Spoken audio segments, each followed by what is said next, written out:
Representative Marjorie Taylor Greene has been surprisingly based lately, at least on the issue of the ACA and tax credits that are set to expire at the end of the year.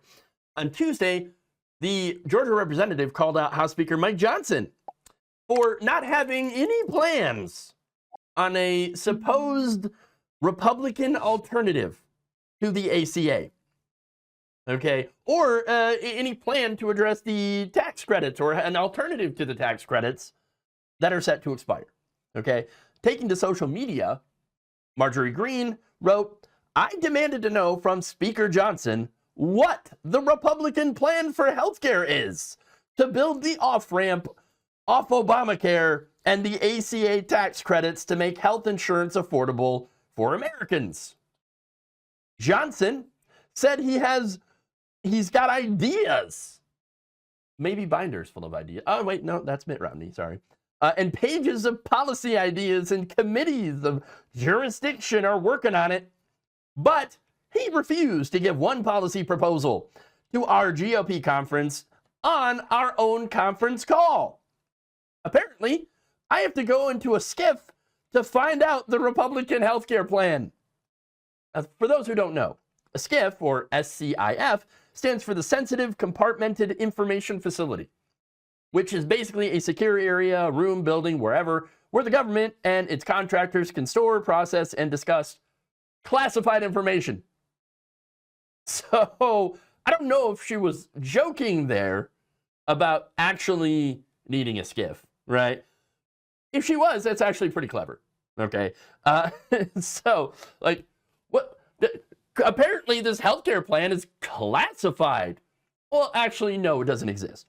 Now, the comments come after Johnson said Monday that House Majority Leader Steve Scalise was working with the heads of 3 committees to develop a Republican healthcare plan.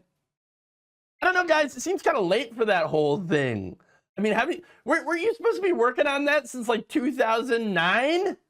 What is the holdup? What's the holdup, bro?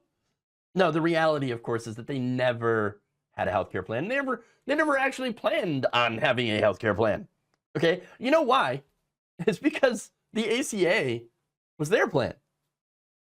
Yeah, look, it was developed by the Heritage Foundation, implemented in Massachusetts by Governor Mitt Romney, and then it got adopted nationally with some changes, minor changes here, by President Obama.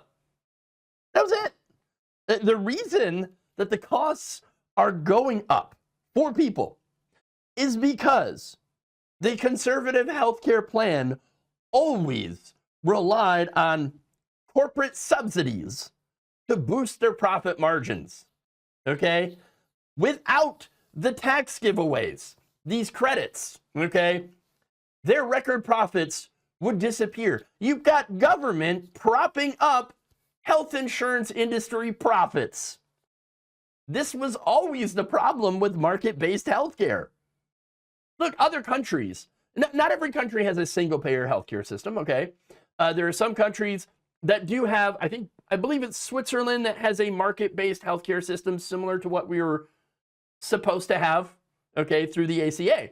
But there are some significant differences.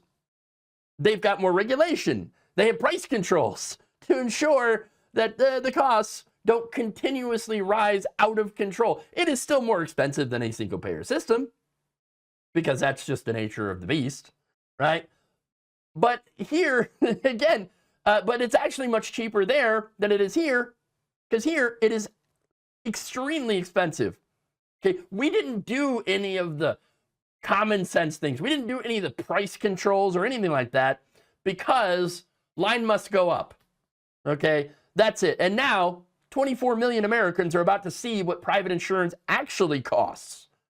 And they don't like it. They don't like it. According to a recent poll sponsored by Undue Medical Debt and led by the nonpartisan research firm Perry Undem, 69%, nice, of respondents believe that healthcare is too expensive. Damn right they are. Damn right they are. And look, we pay more than anyone else in the world for health insurance. We pay double the average of other high-income countries. Why do we pay that much? Corporate profits. Line must go up. The 7 largest publicly traded health insurance companies actually collectively earned about $71.3 billion in profit in 2024 and $70.7 billion in 2023. The top 4, United Health Group, earning $22.4 billion in profit. CVS, or Aetna, $8.3 billion. Elevance Health, nearly $6 billion. Cigna, nearly $5.2 billion. These are numbers that would make a Ferengi blush, okay? Profit. Look at all the profit. Look, that's why these corporations love the ACA, okay? And why they hate Bernie Sanders' Medicare for All bill, okay? Because look, single-payer healthcare would have effectively ended their profit margins. It would lower the costs for the government and for consumers and make it so that people didn't have to pay out of pocket for healthcare, and no deductibles, no premiums, no copays, nothing like that. But instead of embracing that, Democrats decided we're going to take the Republican plan. And now the Republicans are killing that plan, their own plan, without having any kind of backup. Oh, but that's okay, though. They've got concepts of a plan. Right. So now Marjorie Taylor Greene, we agree on the problems with our healthcare system. We obviously do not agree with the solutions. All right? We just don't. But it is good to see at least one Republican being like, hey, you know what we should do? We should do something to try to prevent insurance from skyrocketing for millions of Americans. That would be nice. Oh, that'd be great. That'd be great. Now, understand that I know why she's doing this. And this is what Republicans do, okay? She's doing this. She sees this as a problem now because members of her family are affected. Yeah, that's how they work. You got to understand that. They actually don't care about something until it affects them or a member of their family. That's how Republicans get empathy. When it happens to them. Oh my God, I didn't think that it would be this bad. Oh, Jesus. We really need to do something. You know this was a problem? Yes. Yes, we knew that this was a problem. We were pointing out that this was a problem the whole freaking time. Where were you? Oh, right, you were too busy screaming about something socialism. But anyway, now she's got empathy. But, I'll take it.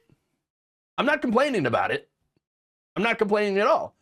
In fact, I'll take it, and I hope that she is successful in embarrassing her colleagues into perhaps maybe doing the right thing and extending those credits.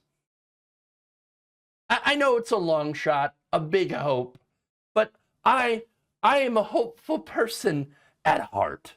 And so maybe we'll get something good. We'll see. Thank you for watching. If you enjoyed this video, please like, share, subscribe, hit the bell icon in order to get notified whenever a new video is released. And if you want to support independent, progressive media through this difficult time where it seems like everybody is shutting down, you can become a member on our YouTube page, you can become a subscriber on Facebook, or you can go to my Patreon. It's patreon.com/Jeff Waldorf. Thank you.